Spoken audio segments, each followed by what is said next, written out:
Yo, what is up everybody, and welcome to some Madden 25 Ultimate Team gameplay. This is my MUT team. As you see, we're rated 81 overall, so we're not that bad.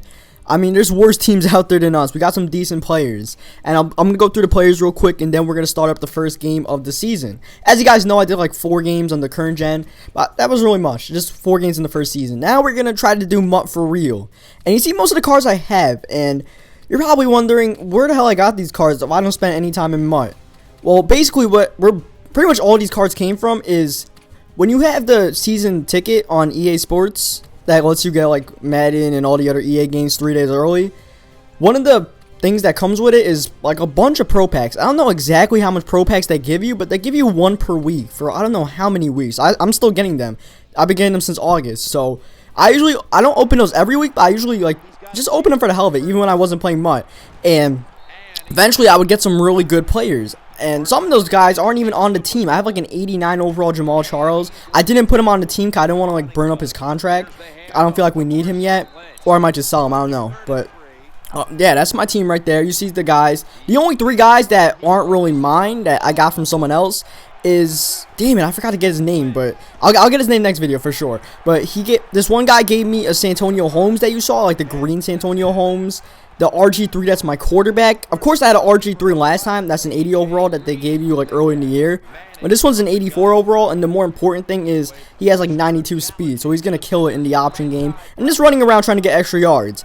And then the last guy he gave me was Ike Taylor. Ike Taylor's like an 84 overall. He's my number 1 starting cornerback, so those are 3 starters he gave me. So I gotta thank him next video. I gotta get his name. My bad for not getting his name right away. But anyways, into this game here, and early on we get a stop on his first drive, so that was cool. But unfortunately we couldn't get anything going in the running game, bringing up 3rd down and long. And as you saw there, that's one of the things I was talking about in the first next gen video I did, as we can't get the 3rd down converted there. Just had like a bunch of people collide in one area.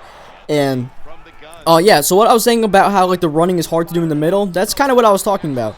There's a lot of block shed that goes on there. It's just hard to find any running room up the middle, which is why you'll probably see me run it to the outside, especially after what happened on that drive.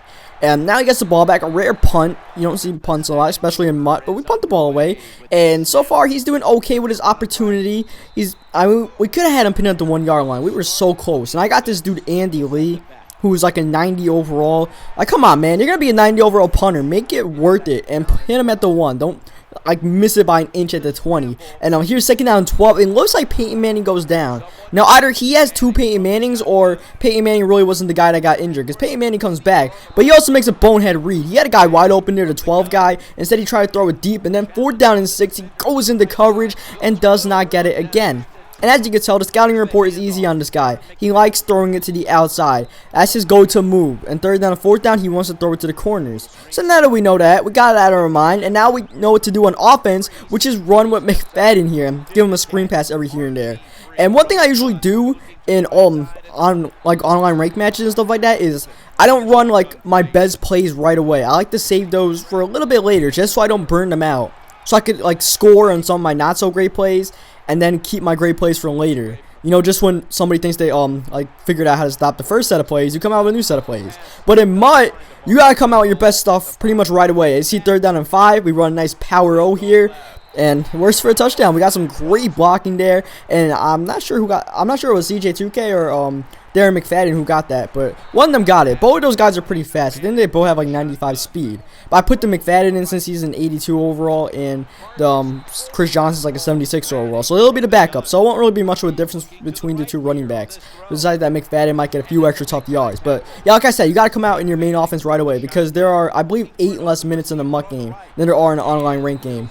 So that means potentially 1 to 2 less possessions for you.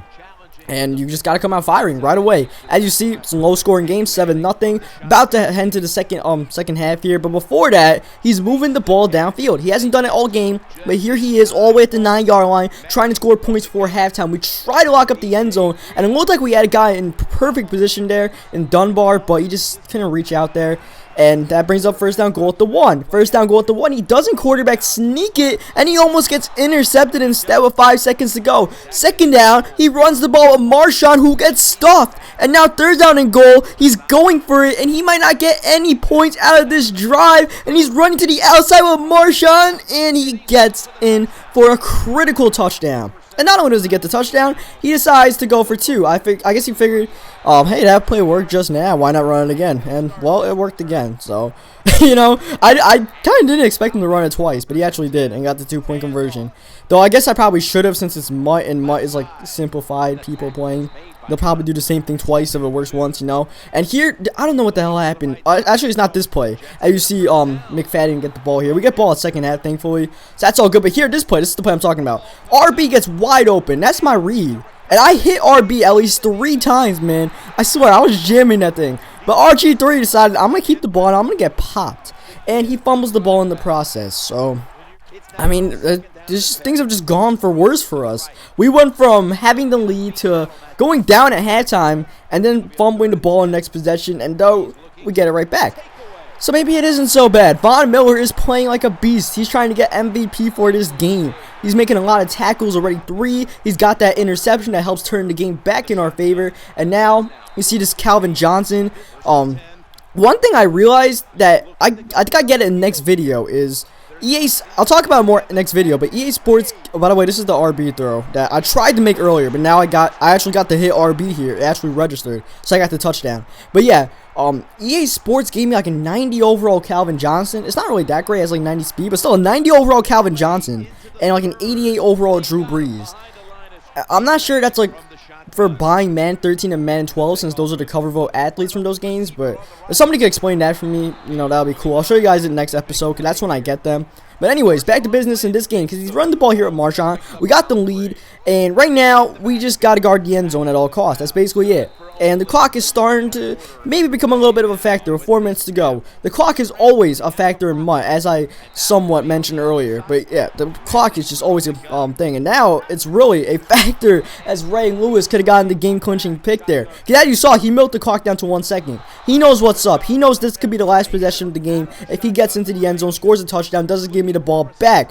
But he might not even get the first down. 4th down and 10 comes up, and it's time for the defense to stand tall. I know where he's going. The outside throw, but I just couldn't get there in time, man.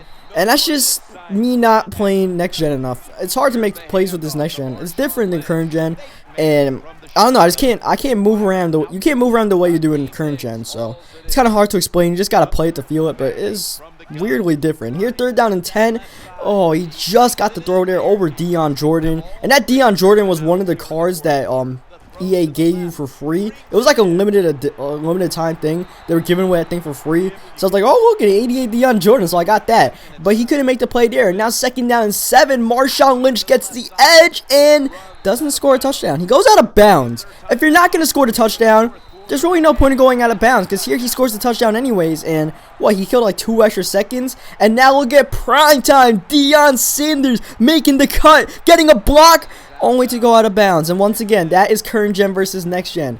Next gen, the running's a little bit different, and I accidentally ran out of bounds just because the running was different. Deion lost his bounce and went out of bounds. It's realistic, I like it, but it's different. And look at RG3 under pressure, but he finds Santonio Holmes, reroutes him, and look at Santonio breaking a tackle all the way to the 39-yard line here, and RG3 got injured. So you're probably wondering, oh, RG3 did the spin move. You're probably wondering why RG3 is back. Well, my backup quarterback is also RG3. And you see me run the ball here, McFadden, getting the first down, and that's going to give us some pretty good field goal range here. But I've never kicked a pressure field goal on the next gen yet. All I've done is kickoffs and stuff like that. So this is my first field goal attempt. I'm kind of scared. And where's the upright? You can barely see it. I'm freaking out. Am I going to make this? I got good power. Come on, Hauschka. Yes, we got it. But why is the goalpost so hard to see in next gen? EA, what is up with that, yo? It's like a neon. You can barely see it. But I forgot what I was saying earlier. Oh, yeah. My backup quarterback is RG3. As you guys remember, in current gen, RG3 got injured for 6 games. That 80 overall. But in next gen, the cards that are injured aren't injured anymore. So he came in the game and he won us the game. So hope you guys leave a like on the video for that. Subscribe for more Madden 25. Leave a like if you want to see more Madden 25 next gen gameplay. And I will catch you guys next time.